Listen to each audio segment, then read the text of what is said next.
Hey everybody, it's me for Girly here, and today we're going to check out the new nutrient room. I've got a new station here for mixing all my nutrients. More or less just move all my equipment into this closet here. It's a nice like 3 foot by 8 foot closet, real tall ceilings. I've got my carbon filter and fan up there, ballast as well. Got my nutrient schedule right there from Advanced Nutrients.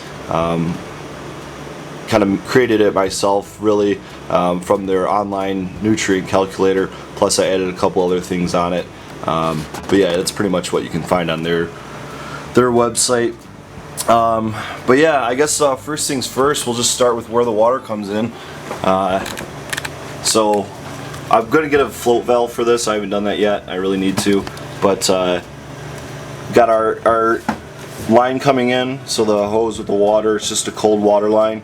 I could tap into the hot water, but it's really not necessary. I mean, with the hot water you tend to get a little bit more salt buildup in it, and you know, it's going through your hot water tank, so there's that. And then also you don't want to be you know, it's harder to cool down your water than it is to warm it up, I suppose. So I just have a little like 100 or 200 watt aquarium heater, so it's good for like 55 gallons, and this thing is like 32 gallons, so it actually works really well. Warms it up to like 76, 77 degrees pretty much immediately, and the water coming in is like probably like 56 degrees or something like that. So yeah, that's my main water res, 32 gallons, just a big brute container, and I've got one air stone in there just to keep things kind of, I guess, dechlorinating more or less. And then so another one of those air stones that comes out of that goes into the secondary chamber here, and this is a 20 gallon brute container, and this is where I mix my nutrients you know, themselves. So you've seen in other videos you know, me pouring the nutrients from this into the plants and directly, and yeah, that's really what I do. I just, you know, take the pump that's in there and pour the water out from that one into this, and then get mixing. That way it's all temperature controlled, it's been dechlorinated, and I can really measure out exactly what I need, because I don't need, you know, a whole 32 gallons when I feed. What else? Oh yeah, I've also got my Blue Lab combo meter over there. So it's off right now, but that just attaches the pH probe and the ppm probe into right there, so that just gets dropped in. My water comes out at about 0.2 EC and something like 7.8 pH or somewhere around there. When I add my nutrients, it actually brings it down to a 6.4 pH, which is pretty much perfect for soil. So while it is a high, you know, pH out of the tap, and it can be pretty cold, it's fairly low on the ppm scale, and you know, once I add nutrients, it all works out. But another nice thing about having this like 25-foot tube in here with the 850 or so gallon per hour pump, which isn't really that much, but it's good for this, is I can feed the plants directly just the pure water. And again, remember that I may have to like pH this water before I do that, because I really don't want to be feeding them like 7.8, you know, tap water, even though it's you know, low ppms and everything. It's, you still don't want to be like fluctuating your pH like that. So that is something you need to consider when you're feeding straight tap water. You still want to pH your water, guys. So yeah, that's the water station, I guess. 32 gallons, 20 gallon, and then I just take where is it? Back here. Take this 2 liter or 2,000 milliliter measuring cup, so that's about a half gallon, and I just dip it right in there and then feed the plants. Usually I give them about 3 of these every time, so it's about 1.5 gallons in a 7 gallon smart pot, sometimes a little more, maybe a little less, but usually not. So over here we have all the nutrients. Most of these are Advanced Nutrients. I do have a couple other ones in here, but I'm going to go over all of them just so we can kind of discuss what I'm using, why I'm using them, maybe how long I'm going to be using them. There's certainly some of these that you know, I'll probably be phasing out, I guess. So, but the first things first, we've got Connoisseur Bloom A and B.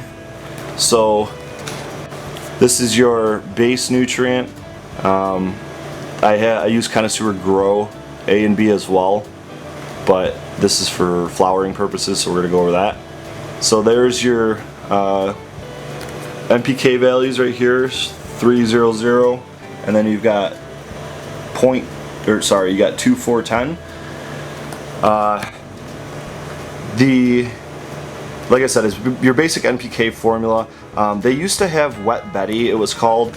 I think they rolled Wet Betty into Connoisseur. I don't know if it's in their other base nutrients as well. I'm assuming probably, but it's just like a wetting agent, which is supposed to allow better absorption of the nutrients by the roots. So that was originally something I was going to add to my lineup, and then I realized they had kind of phased that out, I guess. It also includes your humic acid, your fulvic acid. It's got that quote-unquote pH perfect technology. So like I mentioned before, it does take my nutrients from it's like 7.8 to 8.0 down to a 6.4, which is perfect for what I want to be feeding them at. So I suppose it works. I do pH. Sometimes I've had it correct in the past, but using general hydroponics organics for so long, they said you don't really pH with that. I didn't have the combo meter for a long time, so I wasn't really able to pH that with strips and stuff, so I just kind of didn't really worry about it. But definitely important. Your pH is an important thing, and it can really cause a lot of issues in your plants, so better to just either pH or use something like this. You probably still want to pH anyway, but yeah, that's your base nutrients. Next up we have, well, I guess we'll do it this way. So this is their crop substrate Supercharger Tribe. I'll just do it by tribes, as they call them. So Sensizyme and Ancient Earth. Sensizyme, this is their new logo style or whatever. My last bottle was their old style. And then Ancient Earth I haven't actually used until this, like, the last week or two. I didn't use it in my previous run. I left it out just because I kind of forgot about it. And I think it was a new product at the time. So again, that Wet Betty, didn't use that, didn't use Ancient Earth. And there's like maybe 1 or 2 other things I didn't use, but yeah. So Sensizyme there's like no nutrient value in it, I believe. It's just more of like more or less like a root cleaner. So I think it kind of cleans out and recycles the organic debris and waste in the root zone. So just kind of keeping your root zone healthy, keeping the roots healthy, and getting rid of all that broken down organic material. Ancient Earth is, as you can see, it is an organic. Excuse me.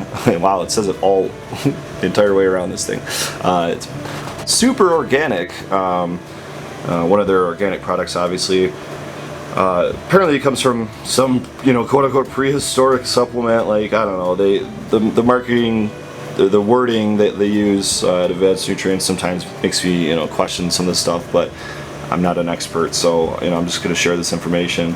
But it does have the long chain humic acids and the short chain fulvic acids, so it is important to get those humic acids in there. And they do say to use this the entire way through the grow.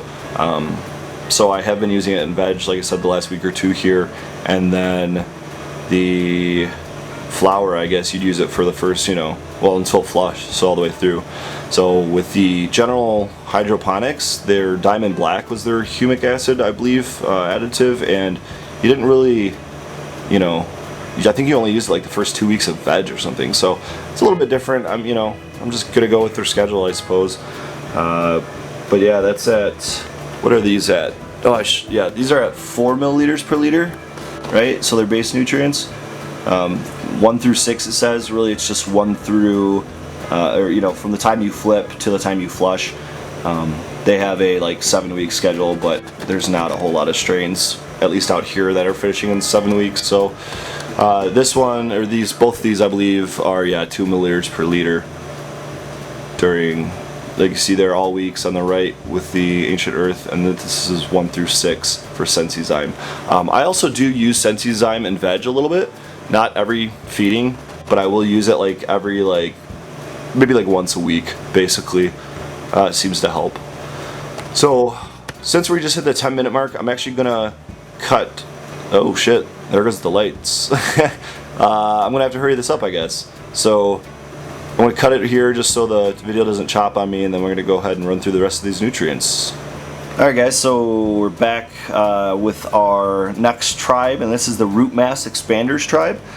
Voodoo Juice is awesome stuff, guys. I'm actually out right now. I have to go re-up on that. I'll probably be getting the 1 liter bottle instead of the 500 milliliter bottle that I have here, like you see with these 3. The reason I chose to get the 500 ml in these 2 specifically instead of the 1 liters right off the bat is you don't really use a whole lot. But I'll get into that in a second here. So the Voodoo Juice I've definitely been using quite a bit. You're supposed to use it the first 2 weeks of flower, and I also use it in veg, mostly when I'm transplanting. So like, you know, for a week after I transplant basically. And I'll have to throw up, you know what, no, I'm not even going to put it in my video. You can go find it on my Instagram. But I, you know, hashtagged it with like root porn and advanced nutrients and all this stuff. And 2 or like 10 days, or what was it, 10 to 14 days of that after transplant, you should have seen the roots, guys. It was insane. I've never seen a root structure like that in a 1 gallon pot before after, you know, not even 2 weeks. So definitely works. You know, gotta have that root zone, guys. Gotta have big roots, bigger fruits. So Piranha and Tarantula, these are actually your liquid microbials, and so these are, I believe, also organic. And which one is it? I think Piranha, doesn't say here. Yeah, so Piranha is the one you also use when you transplant. So a lot of people will use mycos, like they'll sprinkle like some powdered mycos or something like that in the transplant hole when they're transplanting, and this is basically like a liquid form of that. So I just sprinkle like a cap full and then put my transplant in. You also feed with both of these at 2 milliliters per liter for the first 2 weeks of flower. And then, so that's, oh yeah, is there one more? I think there's microbial munch, but I don't use that, so that's not something I can get into. Okay, we're back with a light on. Sorry about that, guys.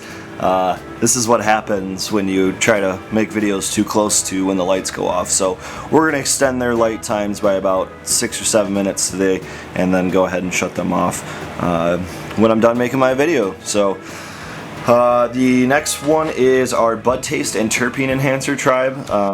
That includes Bud Candy and Flawless Finish. I do have a bottle of Flawless Finish around here somewhere. I couldn't find it, so I don't have it for this video. But Bud Candy is definitely one of those things that I like to add. It's similar to molasses in the fact that it's got those simple and complex carbohydrates, and it, you know, kind of feeds your root zone. It sweetens the plant, supports growth, and you know, all that good stuff. With the Flawless Finish, I want to make a note regarding that because it is a flushing agent, but you still have to flush after you use that. So what it's supposed to do is take the salts out of your root zone, and you know, you literally flush the plant, not like just pure water, but you're dumping a ton of water through your root zone, so you're getting all those excess salts out. It's flushing all those out, but you still have that product in your root zone. So I would absolutely recommend, you know, flushing again after that, you know, a few days later or whatever, before you chop, because it's important that you get everything out of your plant. You might flush with Flawless Finish and it might taste like Flawless Finish. You might flush with you know, Bud Swell Bat Guano and it might taste like bat shit. You might flush with unsulfured molasses and it might taste like molasses. So you got to deal with that, and you know, just wanted to make that note. So I also, I guess this would be a good time to add this in, even though it's not part of the advanced nutrient lineup, but I do use Terpinator, so that's a nice addition. The NPK value on that is 0.04, but I do use that. Well, I did use it in veg, my last run, which was that. I don't think I used it on the Purple Trainwreck Scrog. It might have been the Silver Kush run. I might have been using it on them in veg, but I don't use it on veg anymore. It definitely made my plants smellier in veg, but that's not really what I'm going for. I mean, I'm not looking for like resin production or, you know, terpene production in veg. It may support the plant's growth, you know, and it's just not what I'm using it for, you know. So I'll save it for flour. I use it in flour, and I fairly heavily, so you know, 2 to 4 milliliters per liter, something like that. Which I think it recommends it at like 2, but yeah, I love them terps. So next we'll go down to this next shelf here, and we get into, I believe, what is called our Bud Potency and Stalk Strengthener Tribe. So that's like Rhino Skin, Bud Factor X, I think that includes Nirvana, and then B52. So Rhino Skin, one thing of note with that, I actually don't know if I'm going to be using this still. I did just buy a brand new bottle of it, so I guess I'm going to be using it for a while. But I read that the, like, what is it called? The active ingredient, I think it's, yeah, potassium silicate. It's only 0.4%. Let's see if I can get this in focus. So you see it's only 0.4% there. And I believe that, like, oh, who is it? I don't know, there's another company or two out there that have silica-based products that have the higher, you know, percentage by volume of that in their products. So, you know, I don't know if you're like getting quote-unquote ripped off by buying Rhino Skin, if that's what you're buying it for, is that silica. You know, there may be other ingredients in there or something that may be helping, but, you know, that's just something to keep in mind. But regardless, it, you know, strengthens the stems, you know, helps it kind of beat the heat, which sometimes I have issues with, and you know, just overall plant health really. So Bud Factor X, this is like the most expensive thing that they have. This retail usually goes for around like $90 to $100 a liter. You know, it's just really expensive, guys. So it's nice if you can find deals on that for sure. But yeah, basically it's kind of a weird product. I don't think there's a whole lot of other products out there from different companies like this, but it triggers what's called SAR, or System Acquired Resistance, which just makes me think of SARS, which I think is kind of funny, but it's SAR within plants, and it produces like higher amounts of essential oils, terpenes, and you know, which gives you that the resin production and the aroma that you're looking for. I don't know. I mean, I assume this works, guys. I've used it. I used it on my last run. I went through 500 milliliters of it already. The buds I grew are insanely massive, but I also, you know, had more light and used, you know, basically an entire line of nutrients. So who knows how much of an effect that has, but I know maybe a year or two ago, Medicropper gave some anecdotal evidence of one of his friends that was growing with it and then didn't grow with it for a couple cycles and was like markedly low on his end weight. So I don't know if it was like a 20% increase or something like that, maybe even more. But it's expensive, but if you spend $100 on, you know, a bottle, and it ends up costing you $5 per plant or something like that, and you get even an extra half an ounce out of it, it's worth it. So who knows how well it's working. You know, it's so hard to tell with this kind of stuff, but really at this point I'm going to be phasing out the nutrients since I do have pretty much the full line here. So that's certainly on the chopping block just due to the expensiveness of it, the price, but it also could result in one of the, you know, most highest quality cannabis, and that's really what I'm going for. So sometimes you get what you pay for, and hopefully that's what I'm doing with the Rhino Skin. It's very likely that I'm not, or sorry, hopefully that's what I'm doing with the Bud Factor X, but it's very likely that I'm not doing that with the Rhino Skin. But again, I have to do more research into that. So next we have Nirvana. Nirvana is another organic product. It's basically just, you know, your background, your worm castings, things like that. You know, just your bud volume builder. So similar to like my bud soil background, just the advanced nutrient version, I guess, of your, you know, organic nutrients. Next we have B52. So I use this in veg and flower, and they put that on their veg schedule. So, you know, it's definitely recommended. These are just your 6 different B vitamins and like amino rich like kelp. There's humic acid, fulvic acid. What else? I'm not sure what else is in there, but you know, it's supposed to promote a lot of different things like root development and, you know, regular growth and whatnot. I think it's important to have, you know, your B vitamins, quite frankly, in your plants. So, you know, this is just that supplement that does that. It does have that 2-1-4 ratio, so you don't want to be giving a ton of that like late in flower, because it doesn't have a, you know, it's not extremely high nitrogen, but it's something to consider. I use it, like I said, almost every feeding in veg, or at least every, you know, quote unquote full feeding in veg. I add B52 in that. And then with flower, it's usually first, like, you know, 5-6 weeks, something like that. I think the last tribe we have here is our bigger buds tribe, so I'm going to go ahead and put these back.